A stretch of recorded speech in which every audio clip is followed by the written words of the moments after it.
नमस्कार किसान भाइयों, मैं सूर्यदेवल फिर से हाजिर हूं आपके अपने चैनल एग्रीकल्चर गुरुजी में। किसान भाइयों, आज का जो हमारा टॉपिक है वो बहुत ही ज़्यादा खास टॉपिक सभी किसान भाइयों के लिए होने वाला है। आज हम बात करेंगे सरसों की खेत तैयारी से लेकर सरसों की बुआई से लेकर के सरसों की कटाई तक हमें किस किस समय पर कौन कौन से कार्य कैसे कैसे करने हैं, बीज उपचार कैसे करना है, कितनी सिंचाइयाँ देनी है, कौन कौन से खाद डालने हैं, कौन कौन से स्प्रे करने हैं, जिससे कि आप एक शानदार पैदावार सरसों की खेती से निकाल पाएं। तो सरसों की बुआई से सरसों की कटाई तक की A to Z जानकारी की ये वीडियो मैं आपके लिए लेकर के आया हूँ। वीडियो लगभग 10 से लेकर 12 मिनट के आसपास की होगी, लेकिन जो जानकारी मैं यहाँ पर आपको देने वाला हूँ बहुत ही शानदार जानकारी यहाँ पर आपको देखने को मिलेगी। तो वीडियो को ज़्यादा से ज़्यादा कोशिश करें कि लाइक करें और वीडियो को ज़्यादा से ज़्यादा शेयर करें। हो सके तो अपने भाई के चैनल को सब्सक्राइब भी करना ना भूलें। तो चलिए शुरू करते हैं, बात करते हैं सरसों की बुआई से लेकर कटाई तक की संपूर्ण जानकारी।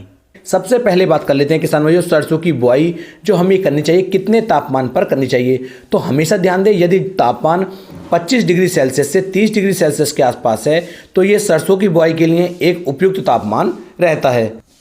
बात करें किसान भाइयों उपयुक्त मिट्टी की कि सरसों की बुआई के लिए सबसे उपयुक्त मिट्टी कौन सी मानी जाती है, तो जो हमारी दोमट मिट्टी होती है, दोमट मिट्टी सरसों की बुआई के लिए सबसे ज़्यादा उपयुक्त मानी गई है। बुआई के यदि सही समय की बात करूं तो 15 सितंबर से लेकर के 10 नवंबर 15 नवंबर तक भी यदि इसकी बुआई आप करेंगे तो अच्छी पैदावार ये आपको निकाल करके दे देती है। बात करते हैं बीज दर की कि 1 एकड़ के लिए हमें कितने बीज की आवश्यकता पड़ती है। यदि आप किसान भाइयों मशीन के द्वारा बुआई करते हैं तो 1 किलोग्राम प्रति एकड़ के हिसाब से बीज की आवश्यकता आपको पड़ेगी। बिल्कुल सही बीज ही आपके लिए रहेगा। और यदि आप छिटक विधि के द्वारा बुआई करते हैं तो लगभग 1.25 किलोग्राम प्रति एकड़ के हिसाब से आपको बीज की जो है चयन करना चाहिए। बात करते हैं खेत की तैयारी की कि खेत की तैयारी हमें कैसे करनी चाहिए। तो सबसे पहले किसान भाइयों आपको जो है लगभग 150 से लेके 160 कुंटल जो गोबर की सड़ी हुई कंपोस्ट खाद होती है उस खाद को अपने खेत के अंदर डाल करके कम से कम 2 बार गहरी जुताई आपको करनी चाहिए, जिससे कि जो गोबर की खाद थी वो खेत के अंदर अच्छी तरीके से मिल जाए। उसके बाद किसान भाइयों रूटावेटर की सहायता से या फिर टिलर की सहायता से आपको अपने खेत की अंतिम जुताई करने के बाद अपने खेत को तैयार करना चाहिए। तो इस तरीके से किसान भाइयों आपका जो खेत है वो समतल भी हो जाता है और खेत आपका सरसों की बुआई के लिए तैयार भी हो जाता है। अब बात करते हैं किसान भाइयों बीज शोधन की कि बीज का शोधन हम किस तरीके से कर सकते हैं। तो बीज शोधन के लिए आप या तो मेटल एक्सिल जो हमारा 1.5 ग्राम आप ले सकते हैं, जिसकी मात्रा 1 किलोग्राम बीज के लिए आपको 1.5 ग्राम मेटल एक्सिल लेना होगा। या फिर किसान भाइयों जो हमारा कार्बनडाजिम 12% और मैनकोजेब 63% में आता है, इसकी मात्रा आपको लेनी है 3 ग्राम और 3 ग्राम लेने के बाद इसे आप 1 किलोग्राम बीज इससे उपचारित कर सकते हैं। तो इन दोनों में से किसी भी एक से आपको बीज उपचारित करना है, क्योंकि बीज उपचारित करना किसान भाइयों सबसे ज़्यादा बेहद जरूरी रहता है। अब बात करते हैं बीज की कि हमें कौन सी सरसों की बीज लेना चाहिए, क्योंकि किसान भाइयों सरसों के बीज के ऊपर भी चर्चा होनी आवश्यक है। इससे पहले कई सारी वीडियो में सरसों के बीज के ऊपर बना चुका हूं, जो उन्नत किस्मों के ऊपर बना चुका हूं, लेकिन फिर भी मैं यहां पर आपको बता देता हूं।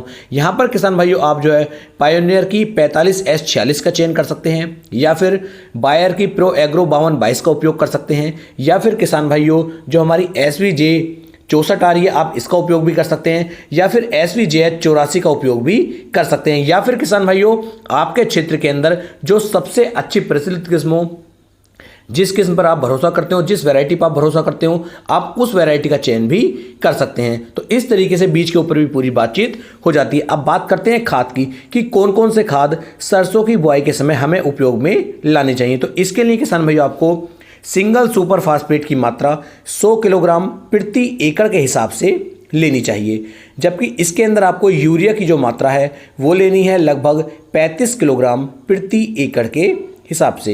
म्यूरेट ऑफ पोटास का भी यहाँ पर बहुत ज़्यादा अहम रोल किसान भाइयों आपको देखने को मिल जाएगा। तो म्यूरेट ऑफ पोटास की जो मात्रा आप लेंगे वो 20 से लेके 25 किलोग्राम प्रति एकड़ के हिसाब से लेनी चाहिए। साथ में किसान भाइयों एक बात का ध्यान देना है कि स्टार्टिंग में ही आपको एक हल्के कीटनाशक का उपयोग करना है, जिससे कि हमारी फसल के अंदर शुरुआती 25 से लेकर 30 दिन तक कोई भी रोग हमारी फसल के अंदर ना लग सके। तो इसके लिए आप रिजेंट ले सकते हैं 4 से लेकर 5 किलोग्राम प्रति एकड़ के हिसाब से, या फिर किसान भाइयों इसकी जगह पर आप कार्टेप हाइड्रोक्लोराइड भी ले सकते हैं 4 से लेके 5 किलोग्राम प्रति एकड़ के हिसाब से। इन सबको किसान भाई अच्छी तरीके से मिलाने के बाद इनका छिड़काव आप अपनी फसल के अंदर कर सकते हैं। यदि मशीन के द्वारा बुआई करते हैं तब तो ये मशीन में डाल दिए जाएंगे, और अगर आप छिटक विधि के द्वारा करते हैं तो छिटक विधि से भी अपने पूरे खेत के अंदर एक बार पूर्व से पश्चिम और एक बार उत्तर से दक्षिण चल करके इन खादों को अपने खेत के अंदर आप डालेंगे तो पूरे खेत के अंदर एक समान रूप से ये खाद फैल जाएंगे। बात करते हैं बुआई की विधि की कि बुआई की सबसे शानदार विधि क्या है। तो लाइन से लाइन की जो हमें दूरी रखनी है वो रखनी है 30 से लेके 40 सेंटीमीटर के आसपास तक। बात करते हैं पौधे से पौधे की दूरी की, तो पौधे से पौधे की दूरी आप रख सकते हैं 10 से लेके 15 सेंटीमीटर के आसपास। तो ये तरीका आपके लिए बहुत ही बेस्ट रहेगा। दूसरा तरीका होता है किसान भाई हमारा छिटक विधि। तो छिटक विधि के द्वारा भी आप जो है इसकी बुआई कर सकते हैं, कोई भी दिक्कत वाली बात नहीं है। अगर आप छिटक विधि के द्वारा बुआई करते हैं तो आखिरी जुताई आपको फिर रूटावेटर से करनी होगी, जिससे कि जो बीज है वो अच्छी तरीके से मिट्टी के अंदर मिल जाए। तो इस तरीके से किसान भाइयों सरसों की बुआई की जाएगी। अब बात करते हैं खरपतवार के लिए कि अब हमारी फसल के अंदर खरपतवार उगने शुरू हो जाएंगे, तो इन खरपतवारों को कैसे रोकें। तो ध्यान देना है, बुआई करने के लगभग 24 से लेकर 36 घंटे के अंदर अंदर आपको पेंडिमेथ्रिन 30% इसी में जो हमारा फार्मूला आता है इसकी मात्रा आपको लेनी है 750 ml प्रति एकड़ के हिसाब से, और इसे लगभग 150 से लेकर 200 लीटर पानी के अंदर मिक्स करके आप इसका स्प्रे अपने पूरे सरसों के जो आपने बुआई की है इस पूरे खेत के अंदर कर देना है, जिसका जो खर्चा आपको देखने को मिलेगा वो आएगा लगभग 300 रुपये के आसपास। यदि आप ऐसा कर देते हैं, पेंडिमेथ्रिन का स्प्रे कर देते हैं, तब किसान भैया पूरे खेत के अंदर किसी भी तरह का कोई खरपतवार फिर नहीं उग पाएगा। आपके सरसों की फसल के लिए ये बेहद ज़्यादा जरूरी है।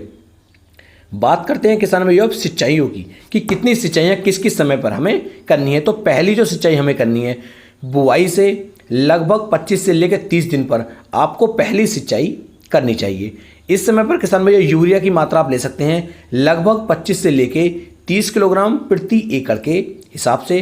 साथ में किसान भाई यहाँ पर आपको सल्फर की आवश्यकता पड़ेगी। सल्फर जो हमारी दानेदार वाली होती है उस सरसों को आप ले सकते हैं, और इसकी मात्रा 6 किलोग्राम प्रति एकड़ के हिसाब से किसान भाइयों आपको लेनी है। और इन दोनों को मिक्स करके आप इनका छिड़काव अपने सरसों की फसल के अंदर करके उसके बाद आपको सिंचाई करनी है। यदि आप ऐसा करते हैं तो बहुत ही अच्छी तरीके से आपकी जो सरसों होगी वो शुरुआत से ही बहुत शानदार तरीके से कल्ले ट्रिलिंग बना करके चलेगी। बहुत ही ज़्यादा जमावड़ा उसके ऊपर फलियों का आपको देखने को मिलेगा। नई नई शाखाओं का निर्माण हमारी सरसों के अंदर देखने को मिल जाएगा।